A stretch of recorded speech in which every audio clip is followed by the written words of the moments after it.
In today's video, we're gonna go over some things when it comes to hiring someone in your detailing business. Whether that's someone for part-time or full-time, I'll go over things that you should ask, how to make sure you have a good relationship with the individual, how much you should pay them, and a bunch of other things. We've now hired around like 4 people, and we've learned a lot along the way. So hopefully this video points you in the right direction. And a quick reminder that my online marketing course, SEO for Detailers, is closing tomorrow on Thursday the 26th.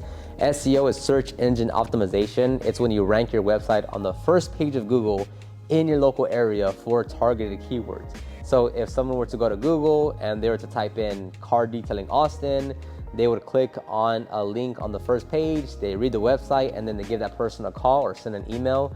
So that's our primary method of getting customers for the last 8 years now, and it's the main reason why we've passed $10,000 per month in our detailing business. If you want to check out the course, you can click the link down below and check it out. Let's get back to the video. So we'll start off with question number 1. What kind of questions do you ask? Now on this one, it's not like I have a specific list, although I guess I could develop one. But it's more so of like, what do you, like, if you're getting to know someone, right? If you're getting to know me, Oscar, it's like, what do you want to know? You know, what are some good, because there's 2 sides to it. There's, I want to learn about you as a person, and then I want to learn you as a professional. And by professional, I mean like, where have you worked? What positions have you taken? What skills do you have? You want to know both sides. So like with me, anytime we've hired anyone or interviewed anyone, I just like to talk to them as a normal person, right? I tell them, hey, like, come casual, don't be super like uppity up, like we're just talking because like I just want to get to know you, and that's literally like, there's no pressure, there's no like, okay, so welcome Johnny, can you please sit down and tell me a little bit about yourself? Like, it's none of that. It's like, hey bro, what's up, man? Okay, yeah, some stuff like, where are you coming from? What are you doing? You know, it's very, very, very casual, because again, from day one, you want to set the tone of like, oh, this is a little different than like where I typically go to get interviewed and stuff. So even already like in the very beginning, it's like, oh, okay, so I see there's a different vibe here. There's a different energy. There's a different way that they carry themselves. So, as far as the questions, the first part is really like just talking to them in terms of like, hey, so what are you up to? You know, what are you doing on an average day? There's no specific thing you're trying to find out. It's more so you're just trying to let the person talk and see how they talk and see their mannerisms and just see what they tell you, you know?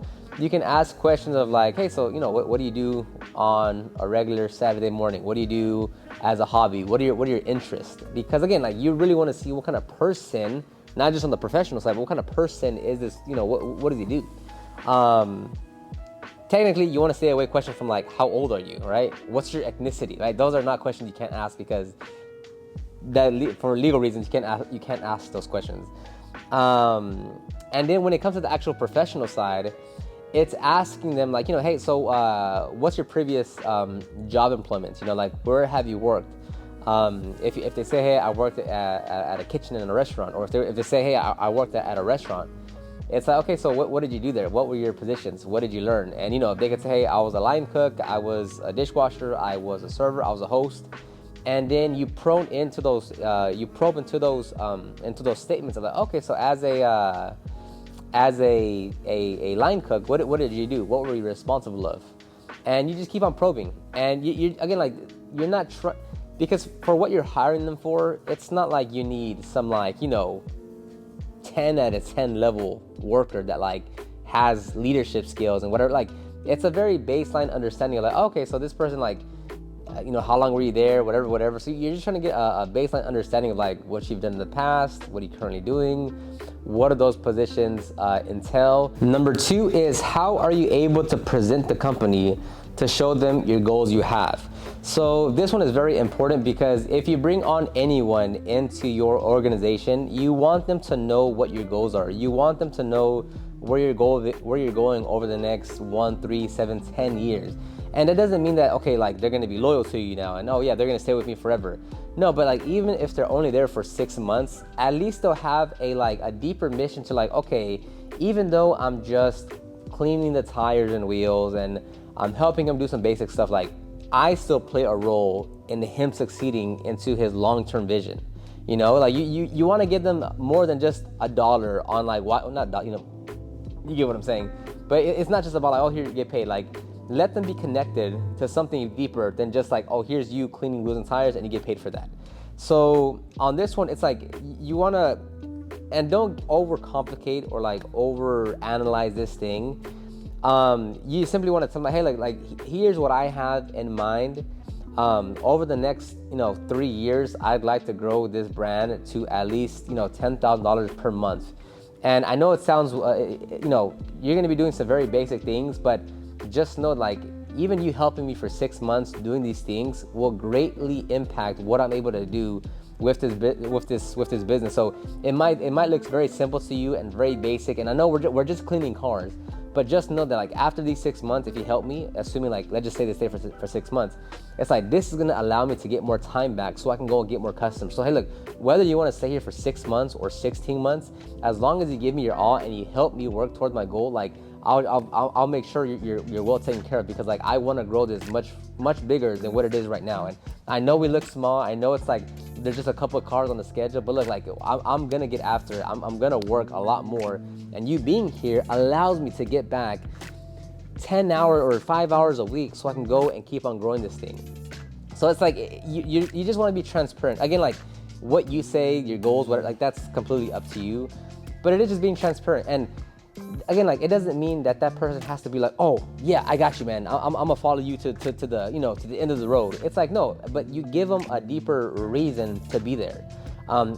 Yes, paying them as well, paying them good, like, of course, but like, how many times has anyone been at a job where they get paid well and they're completely bored and miserable? Like, so it's not just about money when you're hiring someone. Again, whether it's part-time for 20 hours or full-time, it's not just about the money. They want like a deeper reason to be there. Number 3 is, what are the starting wages? Now this one's going to be completely dependent on where you are, what you can afford, what that person's going to do.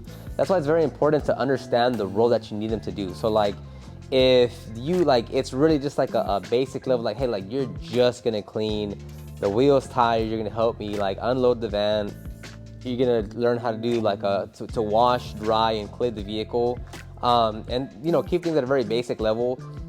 You can start off depending on your area. So like, use this as a parameter and then adjust where necessary depending on where you live. But like $9 to like $11 for like the most basic things. And again, like if they want to get paid more, that requires them to learn more, to be more skilled, and to take on more responsibilities, right? Because the problem that happens is, like, you want to look out for this individual and you want to make sure that they're taken care of. So you're gonna pay $13 an hour, right? For what, let's just use that as a number. It's gonna depend wherever you live. And you're paying them $13 an hour for what should be like a $9 per hour job, right?